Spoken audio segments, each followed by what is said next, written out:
Dentro del capítulo 9 podemos encontrar diversas herramientas y métodos para realizar pronósticos. Estos métodos estadísticos nos ayudan a generar posibles futuros. Incluso en la investigación cualitativa se usan herramientas cuantitativas para expresar objetivamente los resultados de sus indagaciones. Estos métodos de predicción se pueden dividir en dos categorías: métodos de serie de tiempo y modelos explicativos. Los modelos de serie de tiempo se refiere a la recolección de datos en el pasado para identificar tendencias y que muy probablemente vayan a pasar en el futuro. Y los modelos explicativos se basan en una variable que exhiben una relación de causa y efecto. Estos te permiten hacer combinaciones de diferentes variables para obtener diferentes futuros probables. Pero, antes de usar cualquier método de pronóstico, debes de considerar las siguientes premisas. Primero, confiabilidad de los datos. Es importante tener datos de fuentes confiables para obtener un muy buen pronóstico. De lo contrario, obtendrás un muy mal pronóstico que te llevará a una mala dirección. Segundo, incertidumbre. Es necesario que encuentres patrones o tendencias dentro de tu información pasada. De lo contrario, de nada servirá usar un método de pronósticos.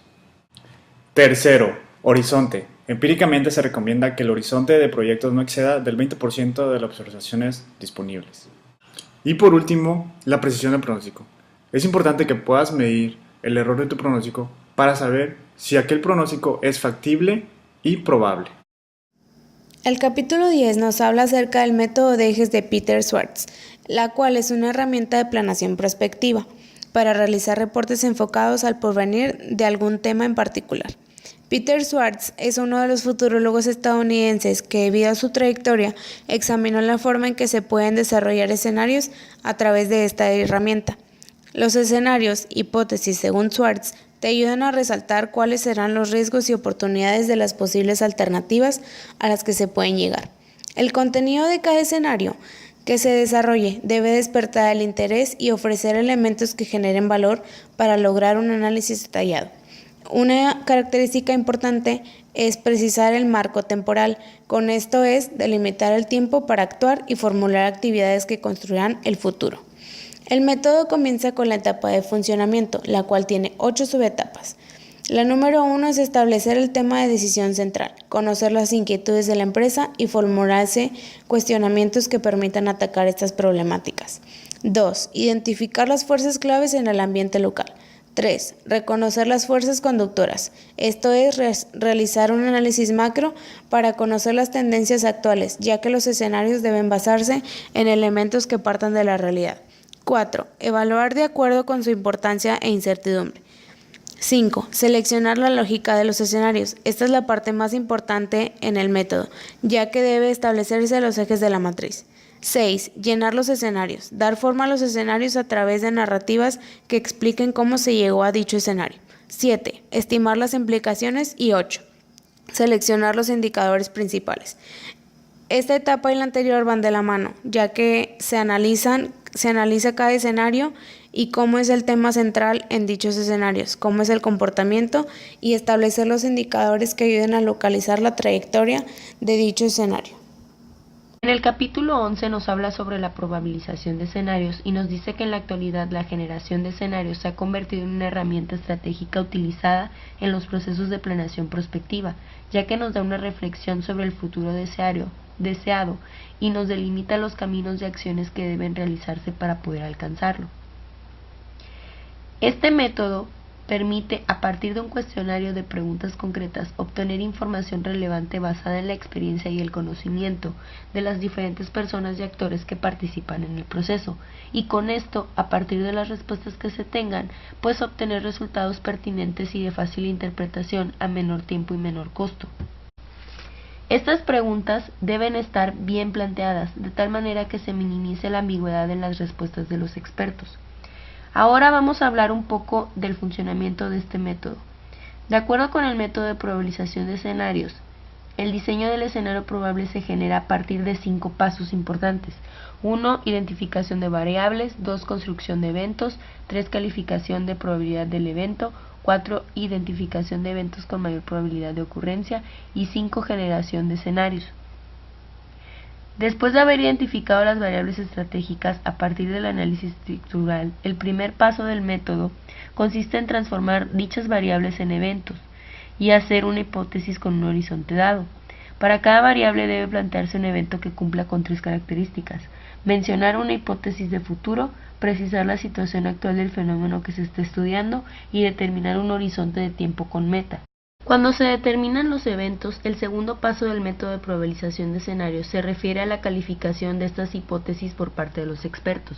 Esta calificación debe estar asignada de una forma sustentada con argumentos sólidos, y a la calificación otorgada se le llama probabilidad simple y se representa con la letra P. Esta probabilidad simple se divide en 2 nuevas calificaciones, una positiva y otra negativa.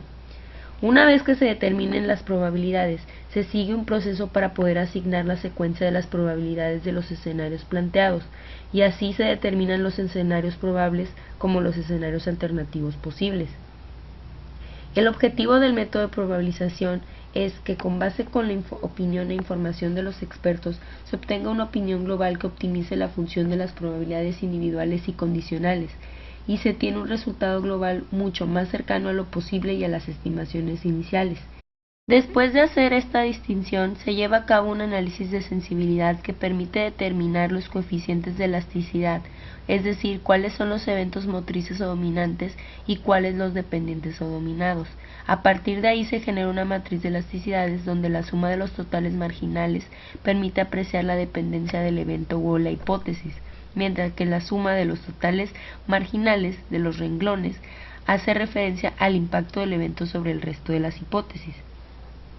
Finalmente, el principal resultado de la aplicación de este método consiste en delimitar los futuros más probables, que serán descritos teniendo en cuenta la ocurrencia o no ocurrencia de los diferentes eventos considerados principales.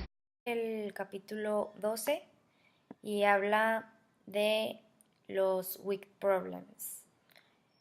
Las características de los weak problems es que no hay claridad sobre la definición del problema, no tienen una solución única y al tener la solución los efectos no se revelan inmediatamente.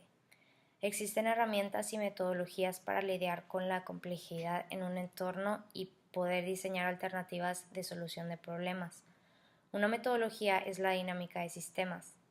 Esta estudia sistemas que están en continuo cambio en el tiempo y utiliza software de simulación continua. La estructura del sistema se representa en un diagrama causal. La metodología consta de 6 etapas, que son las primeras 3 son conceptuales y las otras 3 son técnicas. La 1 es definición del problema, la 2 es conceptualización del sistema, que dentro de esta se ven 2 ciclos, que es el positivo, que es el reforzador, y el negativo, que es el estabilizador.